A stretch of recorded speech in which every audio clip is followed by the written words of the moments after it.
Estamos no final de 2006 e um dos julgamentos mais vigiados da história está a chegar ao fim na capital iraquiana, Bagdade. O arguido não é outro senão o antigo presidente Saddam Hussein. Perante um tribunal especial, está a responder pela sua participação no massacre de 148 xiitas, na cidade de Dujail, que ordenou em 1982. O julgamento durou mais de um ano e Hussein negou qualquer culpa durante o processo. Em 5 de novembro de 2006, os juízes proferem o seu veredito: morte por enforcamento. Os advogados de Hussein recorrem imediatamente, mas não conseguem anular o veredito. Um mês mais tarde, o antigo presidente e governante irredutível do Iraque acaba no cadafalso. Liderou o Iraque durante 24 anos. Durante esse tempo, mergulhou o país em várias guerras devastadoras, e 250 mil de pessoas perdeu a vida em várias purgas e genocídios.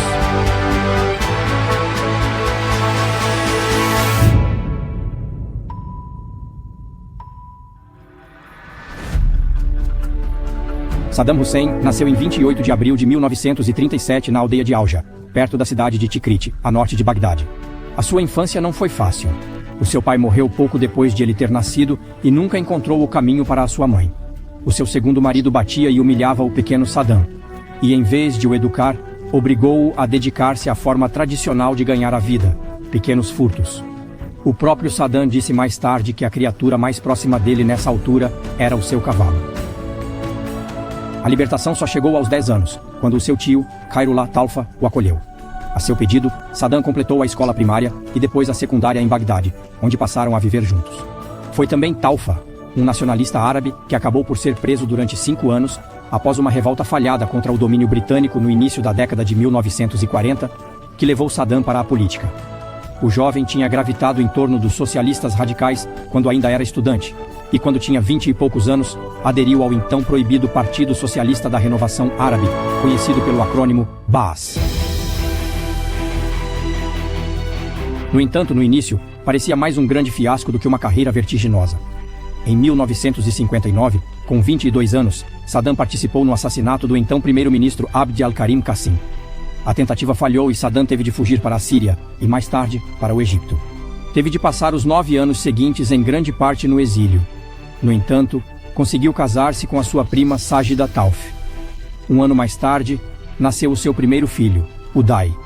Mais tarde, tiveram outro filho, Qusay, e 3 filhas. Mas Saddam não desistiu das suas ambições políticas.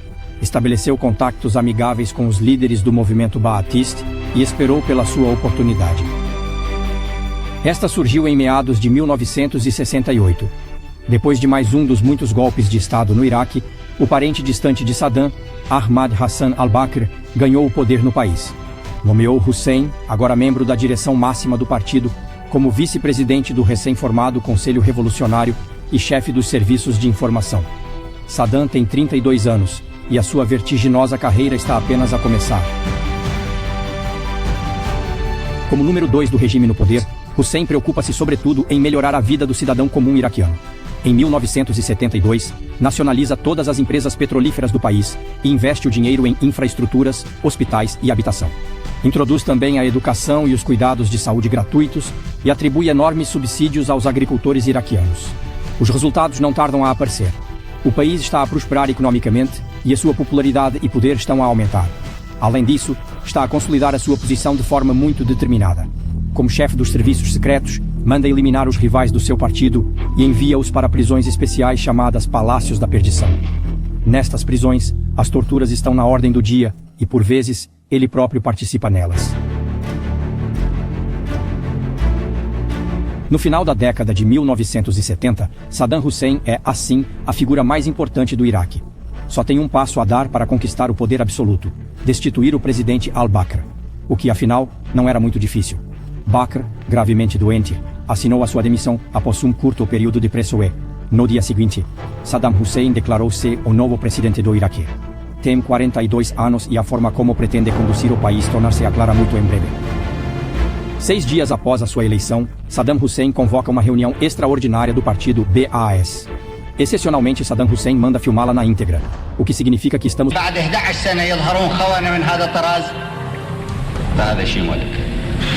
طبعا شلون نتصرف ويا الخونة بالنوايا وانتم تعرفون شنو اجرانا ويا هيك خونة لا شيء غير السيف. Durante o seu discurso faz uma acusação fictícia de que um membro proeminente do partido, Abdul al-Majadani, está a planear um golpe de Estado. Hussein promete-lhe que, se ele revelar os nomes dos seus cúmplices, salvará a sua própria vida. Aparentemente aterrorizado, Majadani dá os nomes dos seus primeiros aliados no púlpito.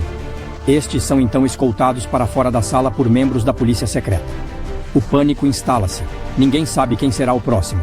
Hussein, entretanto, fuma o seu charuto preferido com uma cara de pedra. No final, 68 alegados traidores são conduzidos para fora da sala, um terço dos quais é fuzilado por um pelotão de fuzilamento. O último é o próprio al-Mahadani.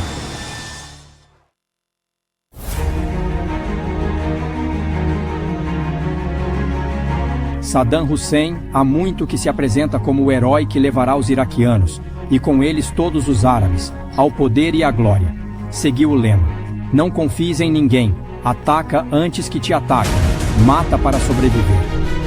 Assim, em 22 de setembro de 1980, um ano após a sua eleição, lançou uma guerra contra o vizinho Irão. Nesse país, um ano antes, o regime religioso rigoroso do Ayatollah Khomeini tinha chegado ao poder. Hussein temia que a Revolução Islâmica se alastrasse ao seu território e também queria que o seu país se tornasse a potência mais poderosa da região. E o ideal, se também se apoderasse dos vastos campos de petróleo da região do Cuzistão, no Irão, que faz fronteira com o Iraque. Hussein estava convencido de que ganharia a guerra em poucas semanas, mas calculou mal. Nos primeiros 2 anos, 100 mil soldados iraquianos morreriam e outros milhares acabariam em campos de prisioneiros iranianos. Lenta, mas seguramente, o sentimento anti-guerra está a crescer no país. Depois, em julho de 1982, dá-se o acontecimento que já referimos. Hussein visita a cidade de Dujail, situada a cerca de 60 quilômetros a norte de Bagdade, e tenta encorajar os recrutas. No entanto, à saída, a sua comitiva é atacada por vários homens armados. Saddam sobrevive à tentativa de assassinato, mas a sua reação é furiosa. Manda prender todos os 1.500 habitantes locais, 148 dos quais são executados pelos soldados. A maior parte dos restantes acaba em campos de internamento no deserto. O próprio conflito entre o Iraque e o Irão acaba por se transformar numa guerra de trincheiras que faz lembrar a Primeira Guerra Mundial na Europa. Saddam tem, no entanto, uma vantagem. Na luta contra o regime radical islâmico, o mundo ocidental está do seu lado. Pode, assim, repelir a ofensiva iraniana e, ao mesmo tempo, atacar duramente o inimigo interno. Os 8 milhões de curdos que vivem no norte do país e que estão abertamente do lado dos seus aliados iranianos na guerra. Hussein vai, portanto, anunciar uma ação em que arrasará 2.000 aldeias, nas quais morrerão cerca de 180 mil curdos. O ataque químico contra a cidade curda de Halabja, na fronteira iraniana, é particularmente horrível. Aqui, os seus aviões pulverizam hiperite venenoso sobre a população civil. O resultado são 5 mil mortos e 10 mil feridos, na sua maioria mulheres e crianças.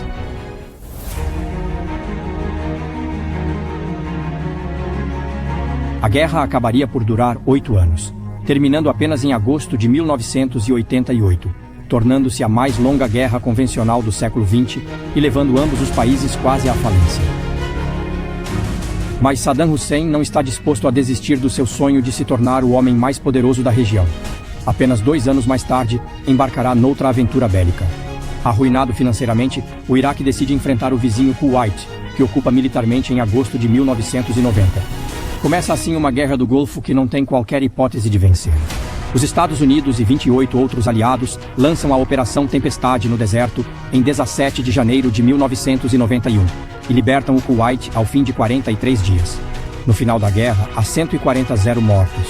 E também a decisão ainda controversa dos aliados de não avançar para Bagdade e derrubar o regime de Hussein.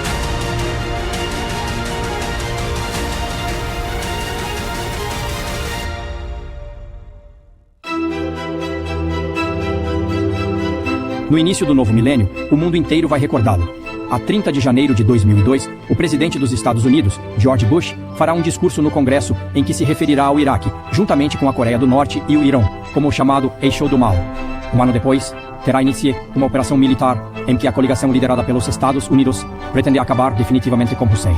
A ação tem o apoio das Nações Unidas, com base na informação de que o regime de Saddam possui perigosas armas de destruição maciça.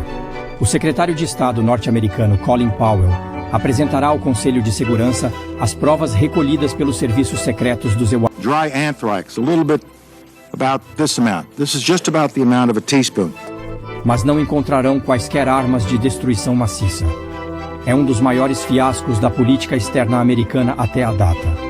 Além disso, os soldados não conseguem prender o próprio Hussein depois de capturarem a capital.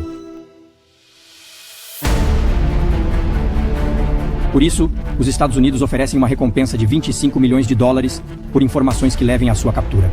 No entanto, a busca continua durante mais 8 meses. A descoberta acontece a 13 de dezembro de 2003. Às 8 horas e 15 minutos, o comando americano recebe das suas fontes a informação de que Hussein estaria escondido numa quinta perto da cidade de Daur, não muito longe de Tikrit. Às 18h é lançada uma ação denominada Red Dawn. No entanto, as buscas em 2 casas visadas falham inicialmente. Meia hora mais tarde, porém, os soldados descobrem um poço coberto de terra e tijolos. Encontram Hussein neste chamado buraco de aranha, um esconderijo de 2 metros de profundidade equipado com ventilação. O antigo presidente, mascarado por uma espessa barba, não oferece resistência à prisão e é levado para um local secreto, onde é submetido a um exame médico e a outros testes para confirmar a sua identidade. 6 meses mais tarde, em junho de 2004, os americanos entregam Saddam Hussein ao governo provisório iraquiano. A 19 de outubro de 2005, comparece perante um tribunal especial. Será ouvido em 11 acusações de genocídio, crimes de guerra e crimes contra a humanidade. Após mais de um ano, o veredito será confirmado pelo Tribunal de Recurso em 26 de dezembro de 2006. 4 dias mais tarde, a sentença é executada.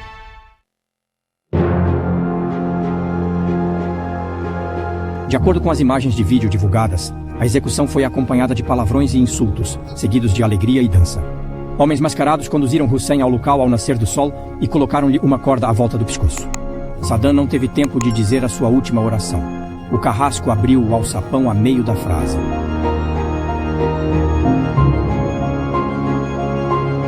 No dia seguinte, Saddam Hussein foi enterrado no jazigo da família, na sua aldeia natal de Aujam.